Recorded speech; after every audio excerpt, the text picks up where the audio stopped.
Vous avez le droit de le rapatrier effectivement, mais vous ne devez pas le faire dans des conditions inhumaines. Je ne peux pas le supporter.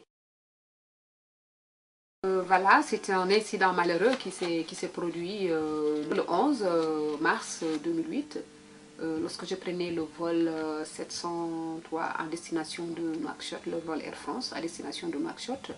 Nous avons embarqué aux environs de 15h30, 15h35. Au début, quand je suis rentrée dans l'avion, il n'y avait rien d'anormal. J'ai juste constaté effectivement qu'à l'avant de l'avion, donc à la porte d'entrée, il y avait un policier qui était debout. Mais pour moi, c'est tout à fait normal parce que souvent ils le font, ils mettent des policiers donc, pour vérifier les identités des passagers, etc. Donc ça n'a pas attiré mon attention du tout. Tout était normal.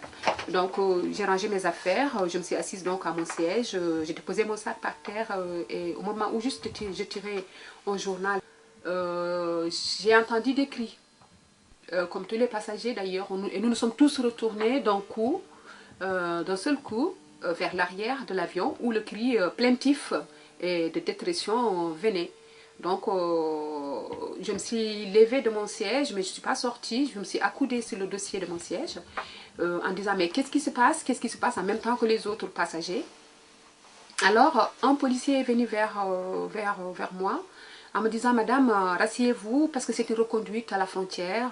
Le monsieur ne veut pas partir. Je dis, mais non, attendez. Et le monsieur continue à crier, détachez-moi, je vous en prie, aidez-moi, ils vont me tuer, etc. Alors, ce que j'ai constaté, c'est que le monsieur était sanglé, donc il était attaché, il n'était pas menotté du tout. Il était entouré de plusieurs policiers. Un policier qui était assis sur le premier siège, donc qui le cachait au départ quand nous sommes rentrés, et qui pesait de tout son poids sur son épaule gauche. Il y avait le policier qui était en civil, qui était donc vers l'Iblo, au fond, et qui se penchait vers lui et qui lui parlait. Donc là, je ne sais pas qu'est-ce que lui disait exactement, parce que c'était inaudible, on ne pouvait pas entendre. Alors j'ai réagi en lui disant, bon, écoutez monsieur, s'il vous plaît, est-ce que vous ne pouvez pas le détacher? Une autre personne du deuxième rangée, donc de la deuxième rangée, c'est aussi levé en protestant en disant, mais je suis médecin, détachez-le. Je suis médecin, détachez-le, c'est des conditions inhumaines, je ne peux pas accepter, d'autant plus qu'on n'est pas obligé de supporter ces cris. Si vous acceptez ces cris, moi je ne peux pas accepter ces cris. Je suis bouleversée au plus profond de moi-même par l'ensemble de ces cris. C'est un être humain. Alors moi j'ai repris en lui disant, mais écoutez s'il vous plaît monsieur, détachez-le, c'est un être humain. Le policier est revenu encore à sa charge en me disant, madame, est-ce que vous pouvez retourner à votre place et vous asseoir? Parce que tout simplement, ce monsieur-là, il a eu toute la procédure nécessaire pour se défendre. Il a eu un avocat, il a été entendu, il a eu un médecin, etc. Et c'est une reconduite à la frontière. Donc, ça ne vous regarde pas. Moi, je lui dis, non, mais monsieur, je suis vraiment désolée. C'est votre opinion. Mais c'est un être humain.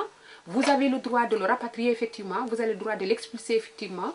Mais vous ne devez pas le faire dans des conditions inhumaines. Je ne peux pas le supporter. D'autant plus que vous êtes plusieurs policiers à l'entourer. Donc, il n'y a pas de crainte. Au bout de 5 à 10 minutes, le commandant de bord est venu hors de lui. Et quand il est arrivé, il leur a dit, mais qu'est-ce que c'est? Quelle est cette histoire? Je ne suis pas d'accord avec votre méthode. Je ne suis pas d'accord avec votre méthode. On ne s'était pas entendu sur cette méthode-là. Et d'ailleurs, j'ai pris la décision de le faire débarquer. Je ne suis pas d'accord avec votre manière de faire. Et désormais, je n'accepterai plus que dans les vols Air France où je serai, des personnes soient conduites dans ces conditions-là.